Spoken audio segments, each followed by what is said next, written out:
The following program is a Town of Colonie television production of the William K. Sanford Town Library.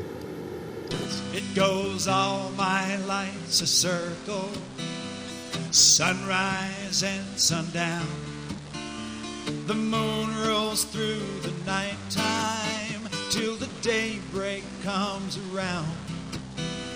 And all my life's a circle, I can't tell you why. Seasons spinning round again, the years keep rolling by. Good morning or good afternoon. I'm Joe Doolittle. And I'm Kate Dudding. And this is Story by Story. Celebrating the human spirit. And spirit comes through in stories, or stories reflect spirits, either way, right? Yes, right. Indeed. And it's always good to have kind of a story in your heart, because I think memories and stories kind of carry us. Oh, yes. And that's been true since we began to be people, I think, although I wasn't there at the time. Yeah, but we'll come to more of that a little later. Well, you thought I was? No, you're only a little older than I am. Okay. Barely worth mentioning. Now, for those of you who haven't seen this show before, we do, Kate and I do a little bit of kind of what's going on in storytelling. We have a wonderful resource as a guest storyteller who will help us learn more about storytelling. And then we do a little bit of update on stuff, and then we have a little bit more storytelling. And it's all about storytelling. Mm-hmm. And Kate, what's the most interesting thing you've done in the last couple of weeks relevant to storytelling? Well, I've started a website called AmericansAllOfUs.org. And the subtitle is a storyteller's toolkit for troubled times. Oh. That a lot of storytellers that I know feel that our nation is very divided and are very concerned about it, as I have been. And so I started doing what I do. I collect things I see and I put them on a website. So I've collected stories and videos on 4 topics: reasons for hope, doing what you can, because some people are overwhelmed with what do I have all these issues I want to address, but I wanted to remind people, you're only one person. You can only do what you can. You might want to focus yourself. Americans, all of us, which are stories of all kinds of diversity, and building bridges. Now, Kate, when I hear you begin to describe that, you've given a whole other dimension to storytelling and to you. And I have a friend who co-hosts a TV show about storytelling, and I think we ought to have that as a topic on the show sometime, because you could call it like storytelling for social justice, so we could talk about some of those things. Or somebody referred to it as for social healing. I thought of it as, storyteller's toolkit. I wanted to give people hope. I wanted to give them some material. Right now, I said, and I should follow my own instructions. So I'm taking one of the videos and making it into a story. Wow. A tellable story. So if folks wanted to check out that webpage, how would they do that? AmericansAllOfUs.org. I'll add a new slide. Right. Because that's a whole other topic, and we will come back to that at one of our shows, because certainly the times speak to that. I have kind of a related story. There's a big conference over near Plymouth, Massachusetts, called Sharing the Fire, which is a gathering of storytellers. And I got to go without having to do anything at all but listen. Mm-hmm. But I did have one responsibility. I was the chaperone of a 21-year-old guest teller who was one of our kids from Children at the Well, Califala Osman, who was a recent grad of SUNY Albany and applying to law school, and just a delightful young guy. And I hadn't been around him in a long time. Mm-hmm, mm-hmm. There's a picture of you that I ran across recently, and he came up to your shoulder then. Yeah. Well, and now you're looking up to him. Now he's 6'2". Yeah. So when I picked him up at his home, he gives me this cappuccino for the road. He made me a cappuccino, and it's got froth on the top of it, and it was sugar. It was sweet. It was the nicest thing. And he says in the car, he says, "Coffee is special to me." And I said, oh, really? He says, well, my grandfather ran a coffee shop in the Sudan. And I said, oh, really? And he gave me the name of the city, and I said, I don't know where that is. He says, well, it's a very important place because it's where the White Nile and the Blue Nile come together. And my grandfather's shop was 2 blocks from the river, so you could get yourself a little coffee, and you could walk to the river, and you could watch. And you know, where the White Nile comes in, it's clear, and where the Blue Nile comes in, it's cloudy and murky. And they stay just like that, side by side, for 2 or 3 miles going north until they blend together. And I'm just listening to this poet, you know, describe this thing that he knew as a kid visiting his grandfather. And he gave me cappuccino. It was wonderful. And it just got better from there. It just got better. So Not to mention the actual conference itself, which was chock full of stuff. And I hope to get Kalafala on the show. And he's just a wonderful example of kind of what young people are all about today, I think. And he's Muslim. Did I tell you that? Oh, he's Muslim. That was the other nice thing to get familiar with another culture. Yeah. We have what I think an extraordinary featured guest here, don't we, today? Yes, that when I had an epiphany that I needed to learn about storytelling. I've been retelling stories that I heard just to keep children occupied, channel their energy. When I was in charge of a group of children, my son being one of them. But I told to a large group, and I had this epiphany that night, I have to learn more. As a computer programmer, I didn't know exactly how that was going to fit into my life, right. But I had this very strong epiphany. So I talked to Lois Foyt Hodges, whom I knew through playing the recorder, a musical instrument, and she said, "Oh, you just missed Jeanine Laverty's fall workshop in the Adirondacks. You'll have to tie up with her sometimes. She's the one to teach you." So then I took Jeanine's library class, which she is again offering this year, and that was, I think, 96 that I took the class from you in Saratoga Springs. Well, I wouldn't know, but, Yes, but Lois was still head of children's services at Schenectady County Public Library at that time. And So it was 96 or 97. And so we have Jeanine Laverty here with us, who's from Saratoga Springs and has a career in writing and editing, but has been a storyteller and has been one of the main encouragers and teachers of many of us. She did point out that I've never taken a class from her. I have watched her and listened to her tell, and I have been sitting in several places in awe of her talent, and just love to listen to her voice. And she's a teacher that is able to develop each storyteller's strengths. Some teachers can only clone themselves, and Jeanine is not that kind of teacher. Well, if we could clone anybody, it would be. Well, Jeanine. that would, yes, but Jeanine, it's so nice to have you here. We'll stop talking up to you. Should we let the storyteller speak? I think we should.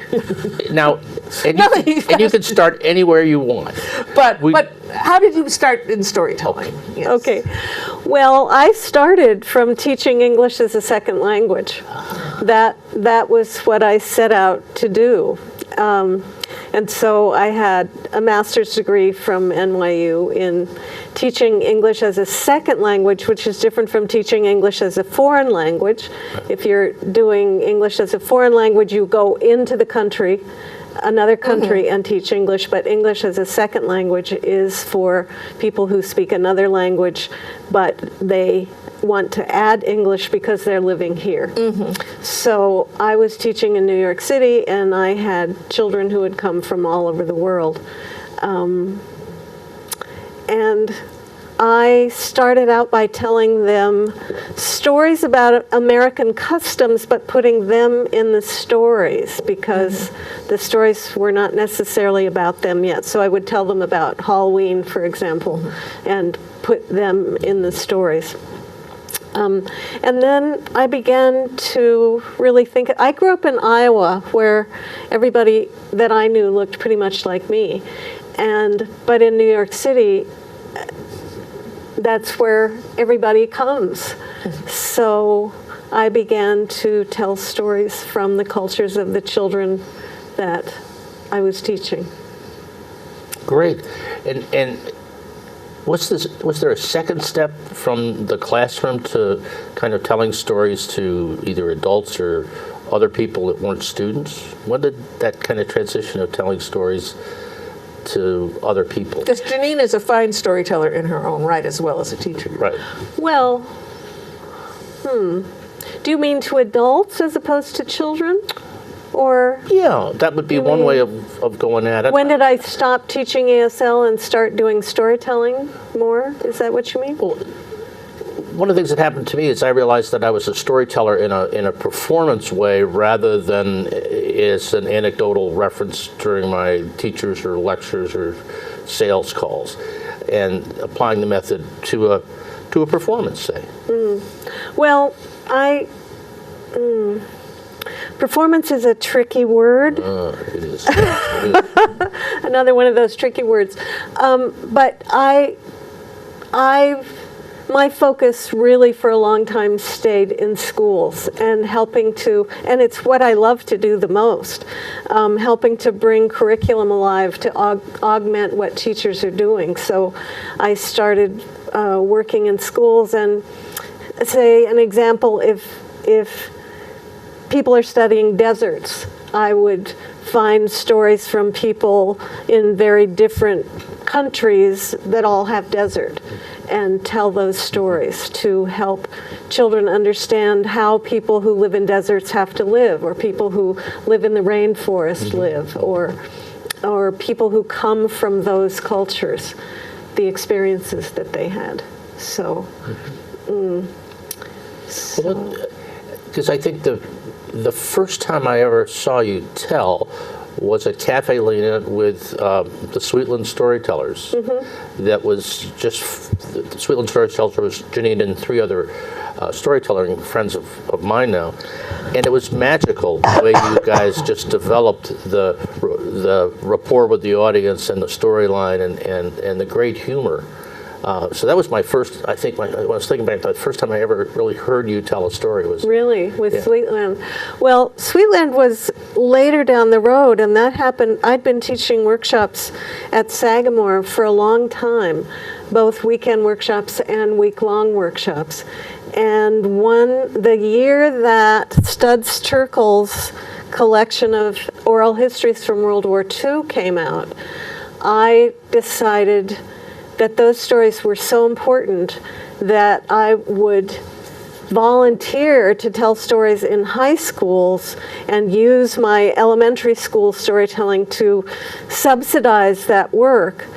And it happened that 2 of the people who came, Sue Spivak and Tom Weekly, came that summer, and they both had brought stories from Studs Terkel's Good War collection at that time too. So we decided that we would do a program about World War II, and that was the beginning of Sweetland. And then Lois Hodges and Becky Holder also joined us, and we told the World War II stories. Then we developed a program of stories from the American War in Vietnam that had both Vietnamese voices and American voices in it. And then we began to just perform together. Other places. Yes. And with other topics. And that's Or- when I saw you at Cafe Lena. It would be great. So you didn't start seeing us with the Good War. You saw us when we were telling not from history, but from just things that we collected. One of the stories had to do with a corn shock. I can't remember what it was. Oh, but the it was- corn dolly. The corn Lois dolly, and yeah. I told that in Yeah, tandem. Yeah. So, see, I remember that. But Good boy. good boy. Yes, I got to roll on the floor as I burned up in that story. Now that you bring it up, I do remember that. Jeanine, do you have a story that you'd like to share with us? We've kind of interviewed you here for a while. Well, maybe since we're talking about fire, I'll start with a story that comes from what is now called Puerto Rico. but was originally called Borinquen by the Taino people who lived there. Borinquen means land of brave men. And I just heard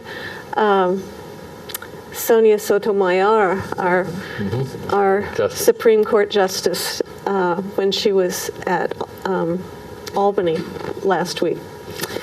And this is a story that I haven't told for a long time, but it's appropriate. One of the things I like to do with my storytelling is also think about the seasons and what's happening. So this has some connection, I think, to the season that we're in right now. So, on the island of Borinquen, among the Taino people, in their language, Taino meant the good ones. There was an especially good man. His name was Milomaki. And he was tall, and probably you would say he was handsome, and he was brave, but he was also very well loved by the people. Not just because of his bravery or his height or his handsomeness, but because he had an especially beautiful singing voice. If you were sick and you heard Milomaki sing, you would feel well. If you were sad and you heard him sing, you would be happy. And people from all over the island began to come and try to hear Milomaki sing, either for healing or just for joy. And at that time, the gods who were watching over the island and keeping things in order felt that this was not what should be happening, that people were giving too much love and adoration to Milomaki. And they began to watch and wait and see how he might come to his downfall. Well, one day, Milomaki was heading out toward the beach, and the fishermen were coming up from the beach, and they had been in the sun all morning. They had heavy loads of fish on their backs, and they were sweaty and hot, and they said, Milomaki, sing us a song and make us feel better. We're so tired. So Milomaki turned and went back into the rainforest a bit, and they came to a clearing, and it was a little cooler away from the beach, and he sang them a song of cool, refreshing breezes. And the men began to feel refreshed, and they began to stand up taller. And then Milomaki's song changed to a song about warriors brave in battle. And the fishermen, now standing up straight and tall and refreshed and feeling strong, put their fish down and began to do a dance of triumph as if they were warriors. And they danced and sang for a long time until the sun began to go down over the trees. And Milomaki stopped singing, and they came back to themselves, and there were their fish, and they said, oh, our village is waiting for our fish. We have to go. And so they thanked Milomaki, and they picked up their fish, and they went back to the village. And the women who had been gathering herbs and roots cooked the fish, and everyone in the village, they shared the fish with everyone. Everyone in the village had a wonderful meal. But that night, as people slept, they began to feel ill. People began to have cramps and aching in their bellies. They began to have headaches. They began to feel very sick. And the fishermen woke, and they were sickest of all, and they said, this is the fault of Milomaki. Milomaki made us think that we were warriors brave in battle. We forgot that we were fishermen. We forgot what we know. We left our fish in the sun. We forgot that fish must be brought home as quickly as possible from the water, and while they are still close to life and fresh, they must be cooked and eaten. this is the fault of Miłomaki. And they were sick, they were weak from being ill, they were angry, and this is the moment that the gods who watched over the island were waiting for. And so they stirred in that anger until it became like flames of rage. And the men were blind with their rage, and they said, we must find Miłomaki and punish him for what he has done. And they went out in the darkness into the rainforest. They stumbled, they looked, they searched, and it was almost morning when they found Miłomaki still sleeping. And when they laid hands on him and he woke, he didn't struggle because he looked into the faces of these men. He knew who they were. He didn't wish them any harm. He was confused. But the gods had stirred in the anger of these men until they said, we will make Miłomaki feel the anger and the rage that we feel. We will build a fire around him. And they took Miłomaki and they found dry sticks and a great dry log. And they took him out onto the beach and they bound him with vines and they started the fire at his feet around his body. Now Miłomaki knew that the life he had always lived was coming to an end. And he began to sing. He began to sing from the depths of himself. He began to sing of water and rain and wetness. And as he sang, water began to come over the island. And it came first into the rainforest and it dripped down through the top canopy of the trees and then rolled down along the vines and the trunks and soaked into the soil. But it also began to fall in that fire. And it began to fall on the men who were raging around Miłomaki, and the rain cooled that anger, and suddenly the blind rage was swept away from their eyes, and they saw what they were doing to the great singer. Miłomaki, no, they said. But it was too late.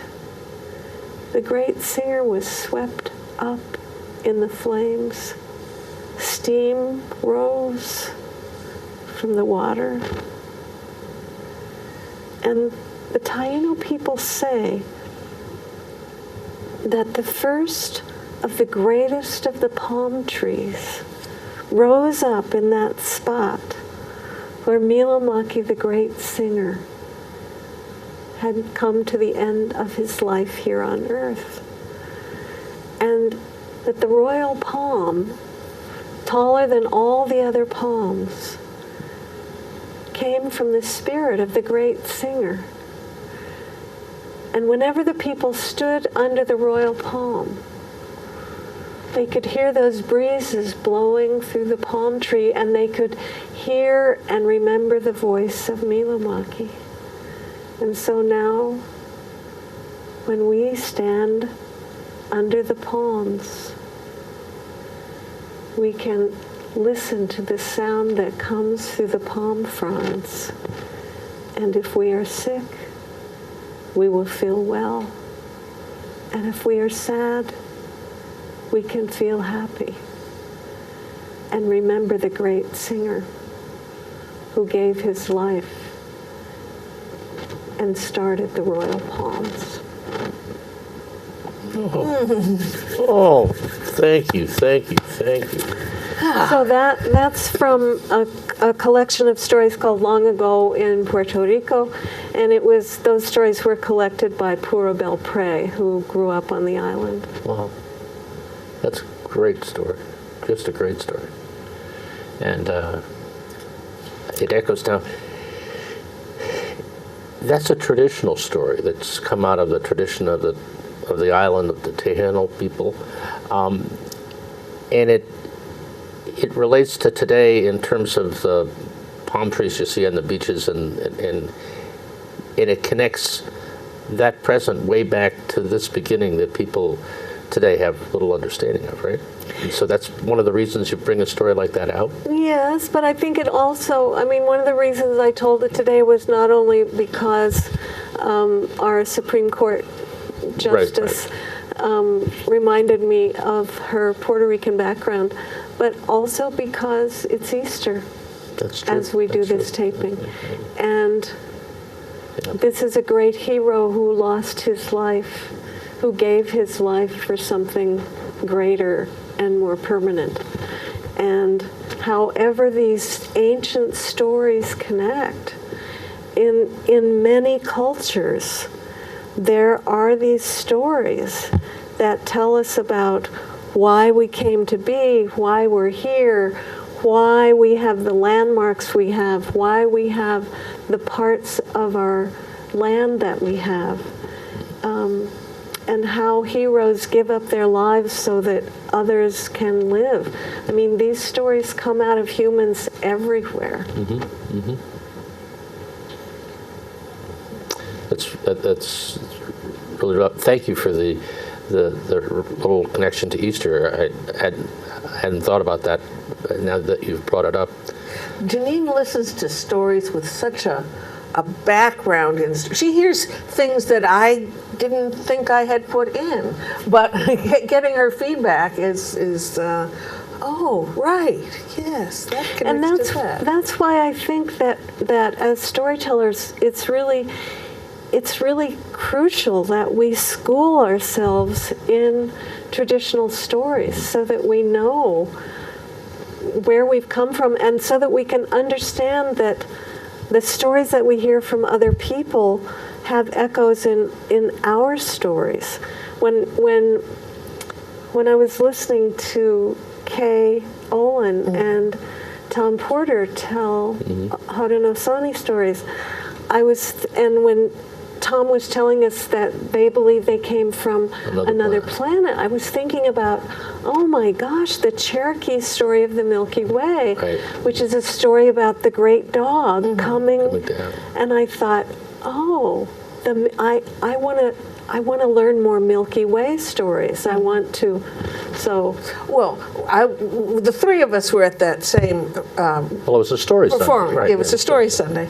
And one of the things that struck me was that the mother, the woman who was going to become Mother Earth, she was instructed, do not take any fruit from the tree of life. Do not pick any fruit. I'm going, ooh, Eve. Ooh. Right.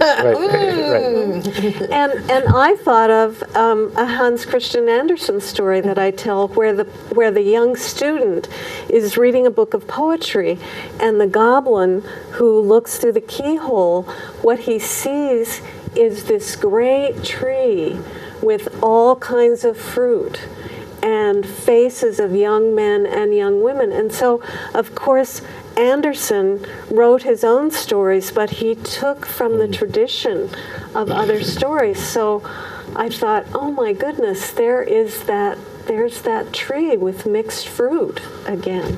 And one of the other things about the similarity between some of these old stories is that our Christian story connects with some of the Native American stories. The Iroquois story of the Confederation forming around the Peacemaker.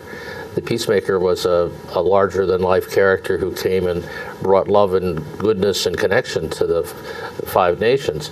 So when Europeans showed up and talked about their Jesus story and thought they were converting the native peoples, they were just kind of combining their story with the one they already had. And we didn't listen carefully enough to their stories, so we didn't understand quite what had happened. And I find that That's a nice way of putting it. Well, yeah, but but it's accurate in terms of the values, and a lot of that, certain. If you look at particularly the Iroquois that I've studied more, but a lot of their whole organizational structure got transferred into the Constitution because of finally beginning to get how they organize. And there's a program that'll be not available to you because it'll be passed this Saturday out at the Kanashoreki, or Kanashuk, I can never say. Ganajohaleke. Ganajohaleke, and it's about the influence of the Iroquois women on the woman suffrage movement, because the Confederation was a matriarchy, and there was a lot of cross-pollination between what was going on in Seneca Falls and what was going on among the native peoples. All cultures were matriarchies in the beginning because you could see that children came from women. Right. And who knows how the children got there, the men, the fathers, but... And they bled for days every month and didn't die. You tried doing that. I'm not going there, guys. I'm not going. I know PMS when I see it coming. So. This is not where any of us expected to go at this moment. But we've got your attention out there, I know. That's what stories do. But the role of a person who can be the intermediary exists in so many cultures.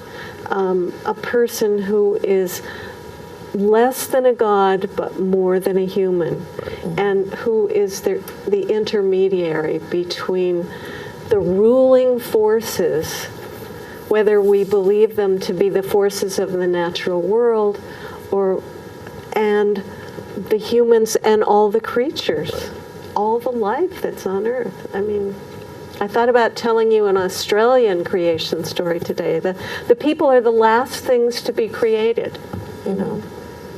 There and in Genesis. In many places, right. yeah. That's why animals could talk in many of these stories. They were the first people. And I was reminded in your story of the Greek gods, who were had less than stellar characteristics in my opinion. I'm going, oh, they had a really awful view of life, didn't they? If their gods were petty and manipulative, but they were also great and powerful and gave gifts. And there was an order that human beings needed to know that they didn't have all the power. And that's a real reason why we need to listen to these stories, because we've come to think that we have all the power, and we don't. We really don't.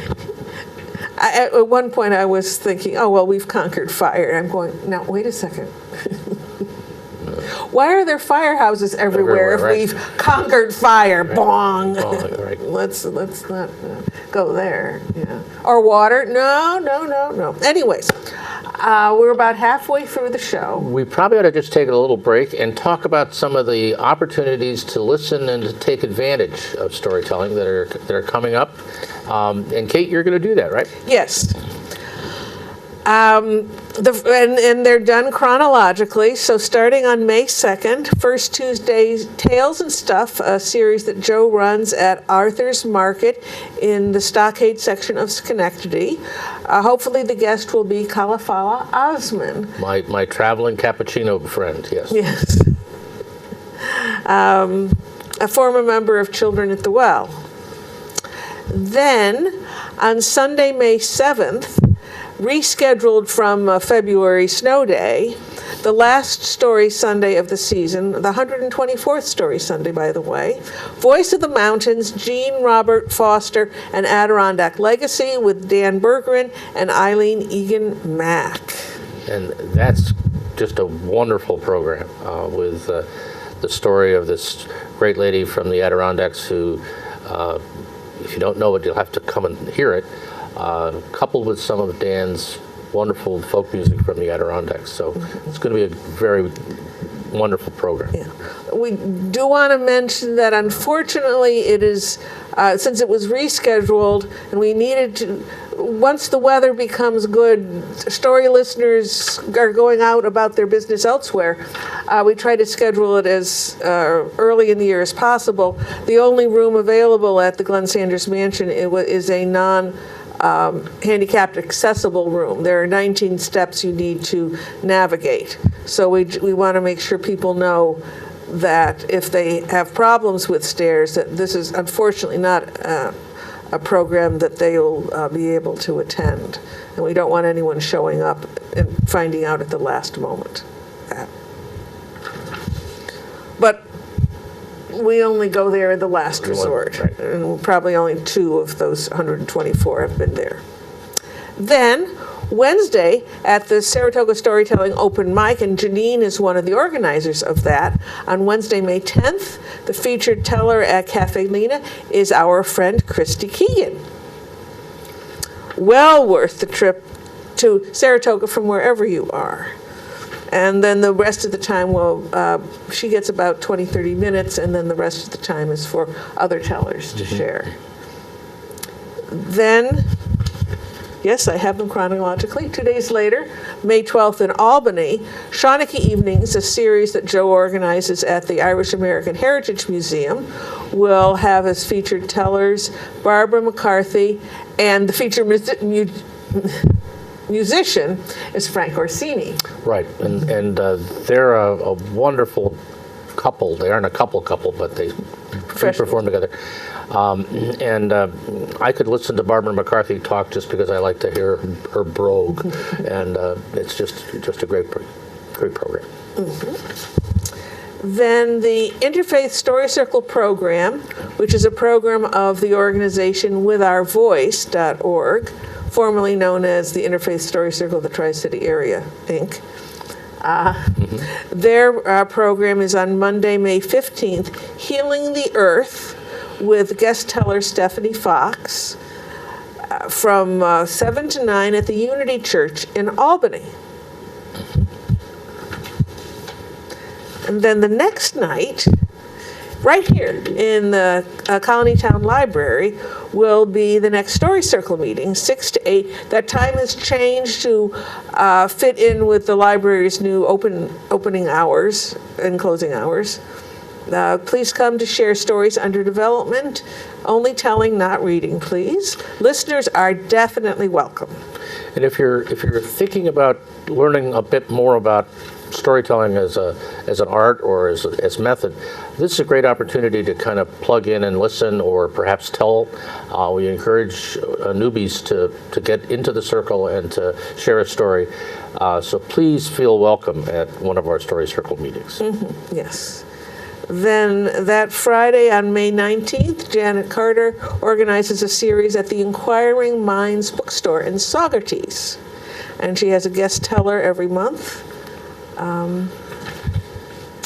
And then we'd like to mention, while we have the last Story Sunday coming up, we are planning our next seasons both at the Glenn Sanders Mansion and at Proctor's. And so we have the dates established. I must put this on the website. It's nice if you put it on your calendar so you're there. And one of the things we did in mentioning Americans, all of us, we chose the themes for the Proctor's programs to be nurturing, building, yep. Awakening, catalysts, the unknown, revelations, always, and celebration is challenges. Challenges. That'll be a good Yes. one. That'll be a good one. Yes. And this goes over a little bit to June, but on the 6th of June, I haven't told you about this, but the program we did at Interfaith on gay and lesbian love stories, stories from the heart, it was a welcome program, and a church, Trinity Presbyterian in Glenville, has invited us to do that program again in their church. It'll be on the 6th. And Audrey Seidman and I will feature that, but we welcome folks to come and share stories. And the pastors of that church, Tim Combs and his wife, are very wonderful storytellers in the Biblical Storytellers Association. So I think it'll be a very interesting evening and very entertaining. And I would encourage folks to show up, and I'll get you a slide. Okay. And if for some reason you can't get to any of these, or you get to all of them and you still want more stories, you can go on the internet, or the things on TV are disappointing. You can go to storycircle@proctors.org and click on YouTube. We have over 200 stories on demand there now. We've been doing that for 6 years, collecting them there. And most of them come from the guests who have been on this Right. TV show. So Right. if you can remember another guest and want to hear that story, that will be there. Or if you give us about 3 weeks, Jeanine's story will be up there. Yes, and we're also now putting the whole episode on. So if you've been listening and want to tell somebody about it, 3 weeks I'm on something. The whole episode will be there, and then with pointers to where the stories are, the timing of when the stories start. So you can dip in however you want. So we're really, Kate and I are very much the disciples and advocates for storytelling. You figured that out. And we encourage you to kind of catch the bug. Because Actually, I think of myself as an evangelist. You do. But I don't actually say that aloud much because people Much. usually start backing up very quickly when you hear evangelist. well, actually, the good thing is this won't cost you much money, just maybe the price of a ticket to a show. But, you know, okay. We'd like to go back to Jeanine, and Jean, I know you're doing some really great work in the libraries with workshops and programs. Right, libraries, teaching adults, and also in schools. So tell us some about those. Well, I have been doing I've really stopped doing my weekend workshops. I do sometimes small house workshops for 4 people because that's how much space I have for people to work privately as well as work together with the group. But this library workshop that I do, traditionally we've done it every other year. And so this is the year for it, and it takes place over 5 weeks, and I teach people the methods that I use to learn a story, which are both analytical and graphic and physical. They kind of partake of Howard Gardner's multiple intelligences. So some people learn well with their bodies, some people learn well analytically, some people learn well by drawing, and we do all those things too. I like to think about it as when you're learning a story, it's like learning a friend, learning a person. And so if you take a walk with someone, you learn one thing about them. And if you have a meal with them, you learn another thing about them, and conversation is going on. So we do a lot of exercises to help get acquainted with the story so that eventually the story becomes your language, whether it's a traditional story or a personal narrative story. Or a historical story. Great. And does the approach vary if you're dealing with kids versus dealing with adults, or just a little bit of emphasis? Well, actually, I do a lot of the same exercises with children that I do with adults. Once children have enough language and analytical capability and writing skills, I don't usually start those until 3rd or 4th grade. And the storytelling that I have coming up will be in a school in Voorheesville where the 5th grade, at the end of the school year, they do all of their curriculum, science, history, language arts. They do it all through the study of the journey of Lewis and Clark. Oh, wow. And they have me tell the story of Lewis and Clark through the eyes of Sacagawea, or as many people call her, Sacagawea. And because there is so much writing about her, but of course no one knows how she really looked, or even though we have a coin that has her with her baby on her back. So that's lovely work. And one of the things that she represents for me is she was stolen from a hunter-gatherer tribe into an agricultural tribe. So she is really the person who represents that time when human beings went from hunter-gathering into agriculture, and she can articulate how this way of treating the earth is so strange to her, and what she misses, and but yet she sees that people are stronger and healthier. They have more to eat. Well, and the other thing for kids is she was only 14. I mean, the issue of being young and then being so valuable as the... But she knew so much traditionally from her people. Right. She knew so many plants and roots and foods and grasses and could recognize where to find them. And she saved them many times. And she saved the journals. I remember the story when the boat turned over, so that that is such a great format for the synthesis of that kind of curriculum, and the personality of that young woman as the carrier of all the learning. Wow, that gives me a great new respect for both for you and for the Voorheesville school system. Oh, they do. Voorheesville does wonderful work with arts and education. It's a really strong part of their curriculum. I'm fascinated by that, and we could talk about that because she's one of my favorite characters. But we need a story. But we have about 13 minutes left, and I think you have another story for us. Yeah. These shows go very quickly. So again, thinking seasonally, this is our mud season. So I decided that I would like to tell you a story that comes from the Hopi people. And this was collected by Harold Corlander. And he collected stories from many different cultures, and this is in his this is my version of what is in his collection called The People of the Short Blue Corn.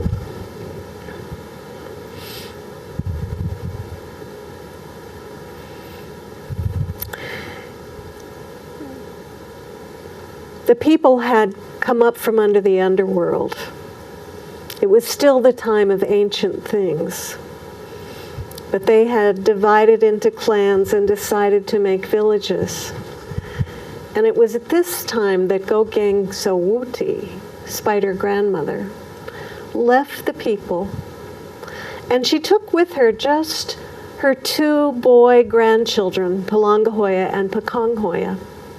And she went to live high on the edge of the Black Mesa. Now, these 2 boys were twins, and what one did, the other did also. And at first, life was wonderful for them in this new place. They could explore in any direction they wanted to. They played stickball as they explored. They caught rabbits and brought them back to Spider Grandmother to cook. And they loved not having to share Spider Grandmother's attention with anyone else. But eventually, they began to miss their playmates. They began to miss other human beings. And they said, "Grandmother, where can we find some people to play with?" And she said, "Oh, we are the only people. We are the only human people here on the Black Mesa." Well, the boys didn't like that answer very much. And they talked together and they said, "Spider Grandmother is old. She surely has not explored everything. She must not know. There have to be people here somewhere." And so they went to the west. No people. They got up earlier. They went to the north. No people. Every time they went out, they could only go as far until the sun was high over their heads, because they knew that it would take them the time from the sun to go down to get back home to Spider Grandmother. They began to wake earlier and earlier. On the time that they went to the east, they woke long before the sun would come into their eyes. And they went as far as they could that day until the sun was over their heads, but still there were no people. Finally, they went to the south. And they started so early. They were in the darkness when they started, and they decided to play stickball as they ran so that they wouldn't be thinking about their legs being tired. They would just be running and chasing that stickball, and they went farther and farther to the south. They climbed up over a huge ridge, and when they looked down, they saw something that they'd never seen before. They saw water bubbling up out of the ground. And they saw around that water, there were tall, slender plants. We would call them reeds.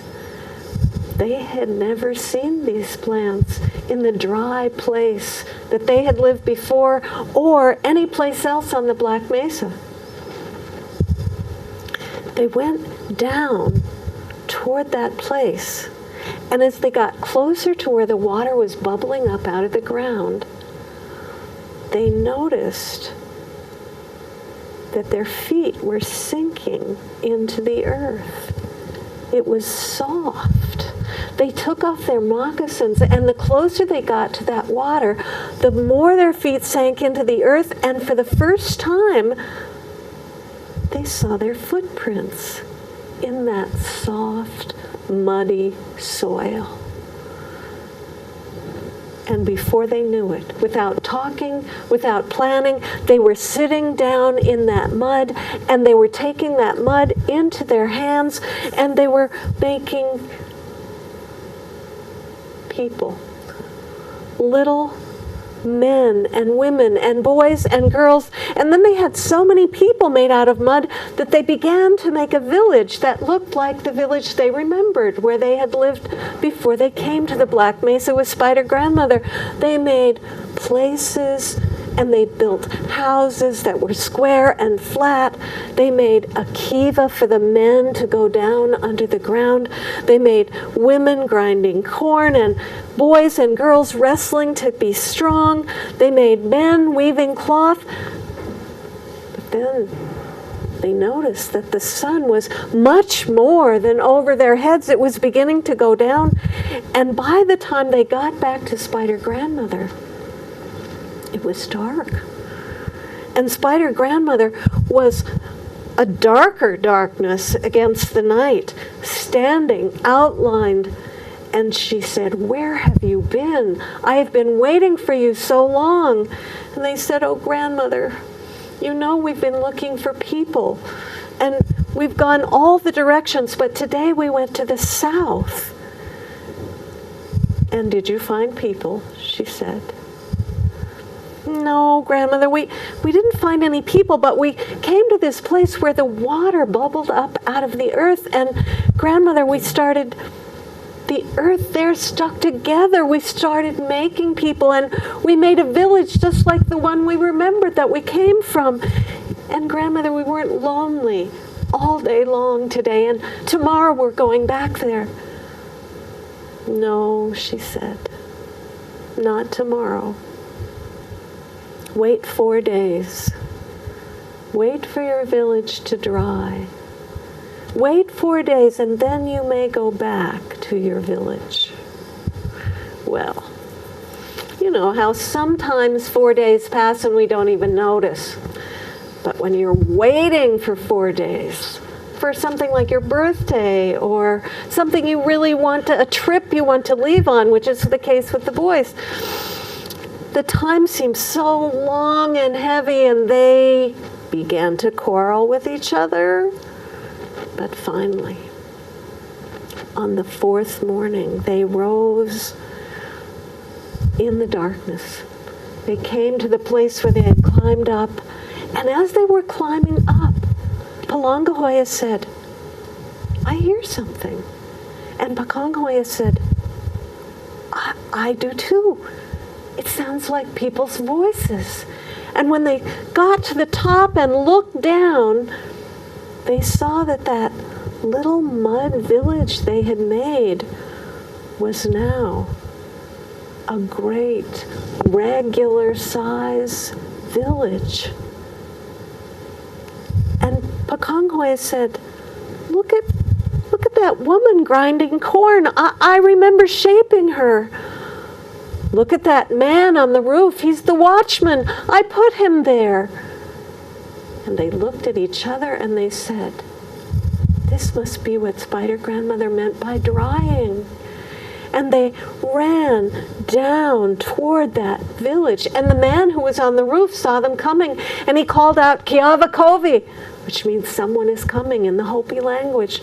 And when Palanghoya and Bakonghoya arrived at that village, every family from every house was waiting. And every family invited them in and gave them melon and corn and peaky bread made of that blue corn. And at the end of the day, one of the men of the village took them down into the kiva as if they were no longer boys. When they were ready to leave the village, the light was leaving the earth. And their arms were full of peaky bread, and they went as fast as they could back to Spider Grandmother, but again, she was a dark silhouette against the sky. And she said, it is so late. I was so worried. Where have you been? They said, Grandmother, don't you remember? This is the day when we could go back to our village. Oh, she said, yes, your village. Was it dry? Oh, yes, Grandmother. They said it was truly dry. And were there people? She said. Oh, yes, Grandmother. There were so many people. Look, they gave us all this peaky bread to bring back to you.